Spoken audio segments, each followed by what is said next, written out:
क्या आर्यन को सुधार घर भेजा जाएगा या कड़ी निगरानी में परिवार के साथ रहने की अनुमति मिलेगी? मध्य प्रदेश के एक शांत से गांव में रहने वाला 14 साल का आर्यन सबको एक साधारण, शांत स्वभाव का लड़का लगता था। घर वाले उसे सीधा सादा कहते थे, लेकिन किसी को नहीं पता था कि उसके मोबाइल में क्या चल रहा है। शनिवार की रात थी। घर में सब लोग खाना खाकर सोने की तैयारी कर रहे थे। आर्यन अपने कमरे में था, दरवाजा बंद, लाइट बंद, लेकिन मोबाइल की नीली रोशनी उसके चेहरे पर साफ दिख रही थी। वो पिछले कुछ महीनों से अकेले में घंटों मोबाइल चलाने लगा था। परिवार को लगा, आजकल के बच्चे हैं, गेम खेलते होंगे, पर सच कुछ और था। उसी रात उसने एक ऐसा कदम उठाया जिससे पूरे परिवार की नींद, चैन और इज्जत सब खत्म हो गया। रात करीब 8:30 बजे उसने अपनी 6 साल की चचेरी बहन से कहा, चलो तुम्हें दुकान से कुरकुरे दिलाता हूँ। बच्ची मासूम थी। उसे क्या पता था कि ये छोटी सी बात आगे चलकर एक तूफान बन जाएगी। दोनों घर से निकले, दुकान गए, और फिर करीब 20 मिनट बाद जब वे वापस लौटे तो घर में सब कुछ सामान्य लग रहा था। लेकिन उस रात बच्ची अचानक चुप हो गई, खाना नहीं खाया, और देर रात उसकी तबीयत बिगड़ने लगी। परिजनों को शक हुआ। जब माँ ने उसे प्यार से पूछा, क्या हुआ बेटा, तो बच्ची ने जो बताया, उसे सुनकर घर की दीवारें तक कांप उठीं। अगले दिन घर में रोना, चिल्लाना, गुस्सा सब एक साथ था। किसी को यकीन नहीं हो रहा था कि ऐसा करने वाला कोई बाहर वाला नहीं, बल्कि घर का ही बच्चा था। लेकिन असली सवाल अभी बाकी था। आखिर एक 14 साल का बच्चा ऐसा सोच कैसे सकता है? क्या मोबाइल में कुछ ऐसा था जिसने उसके दिमाग को बदल दिया? क्या परिवार की अनदेखी इसका कारण बनी, या ये सिर्फ एक पल की गलती थी? सच्चाई जानने के लिए परिवार को थाने जाना पड़ा, और मामला अब सिर्फ घर का नहीं, कानून का हो चुका था। रविवार की सुबह उस घर में सूरज तो निकला, लेकिन रोशनी किसी के चेहरे पर नहीं थी। बच्ची पूरी रात बुखार में तपती रही। माँ की आंखें सूजी हुई थीं।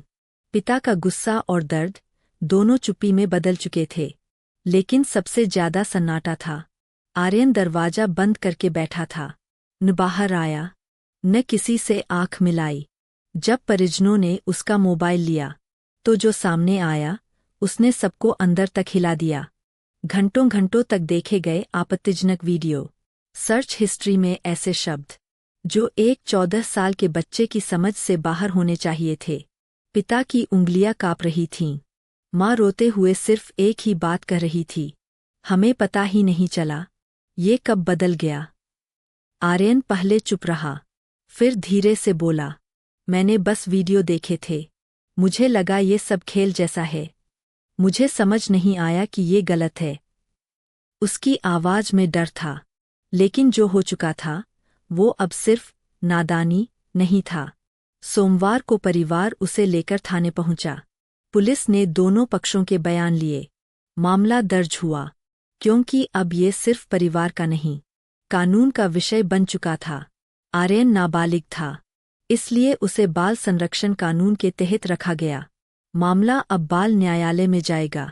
पुलिस अधिकारी ने परिवार से एक ही बात कही, बच्चों को मोबाइल देना गलत नहीं है, लेकिन बिना निगरानी के देना खतरनाक है। कुछ ही घंटों में पूरे गांव में चर्चा शुरू हो गई। क्या सच में उसने ऐसा किया? इतना सीधा लड़का था, मोबाइल ने दिमाग खराब कर दिया। लोगों की बातें तीर की तरह चुभ रही थीं। परिवार घर से बाहर निकलने से डरने लगा। बच्ची की माँ हर पल खुद को दोष दे रही थी। आर्यन के माता पिता खुद से सवाल कर रहे थे, क्या हमने उसे अकेला छोड़ दिया? क्या हमने कभी पूछा कि वो मोबाइल में क्या देखता है? क्या सिर्फ मोबाइल दोषी है, या हम सब कहीं न कहीं जिम्मेदार है? आजकल बच्चे 8-10 साल की उम्र में स्मार्टफोन चला रहे हैं, लेकिन क्या हम उन्हें सही और गलत का फर्क सिखा पा रहे हैं? आर्यन ने जो किया, उसका असर सिर्फ एक घटना तक सीमित नहीं रहेगा। दोनों बच्चों की जिंदगी अब पहले जैसी नहीं होगी।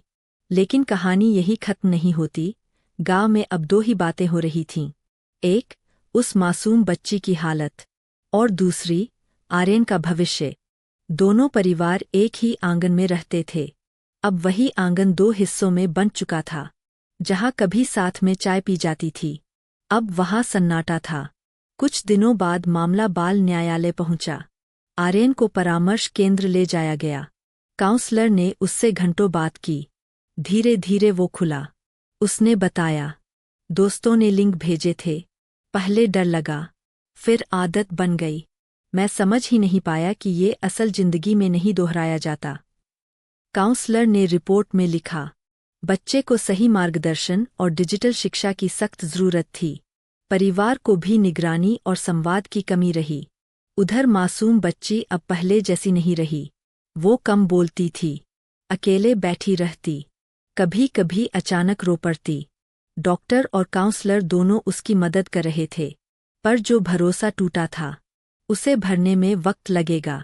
उसकी माँ हर रात उसे सीने से लगाकर सोती, मानो डर हो कि कहीं वो फिर अकेली न पड़ जाए। गांव के स्कूल में इस घटना के बाद एक बैठक रखी गई।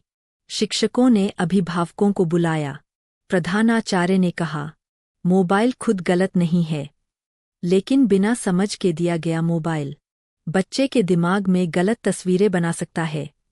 माता पिता ने पहली बार खुलकर स्वीकार किया, हमने बच्चों को फ़ोन तो दे दिया, पर कभी बैठकर नहीं समझाया कि सही गलत क्या है। इस घटना के बाद कई घरों में नियम बने।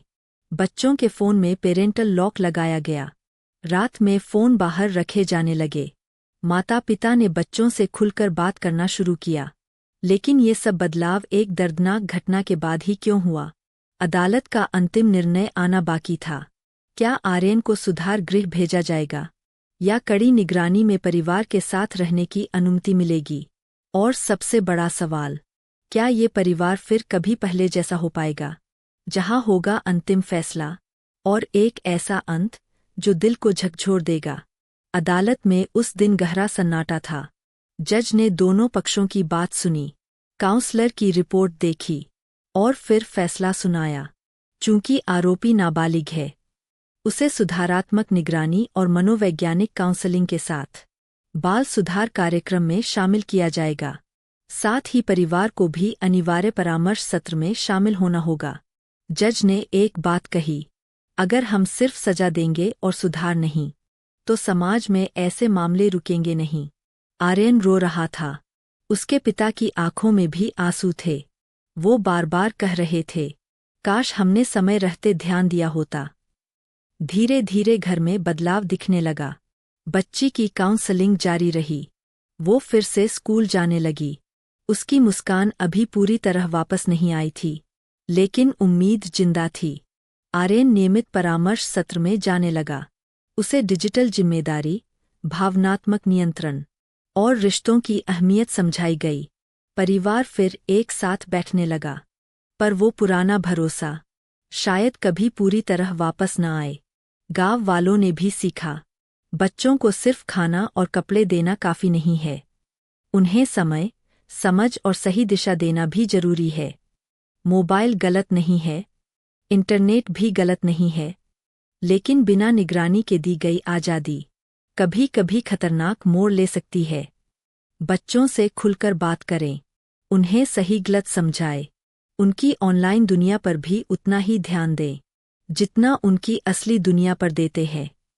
अगर आप चाहते हैं कि ऐसे सामाजिक मुद्दों पर और भी जागरूक करने वाली कहानियां आती रहें, तो अपने चैनल को जरूर सब्सक्राइब करें, क्योंकि एक छोटी सी सावधानी किसी बड़े हादसे को रोक सकती है।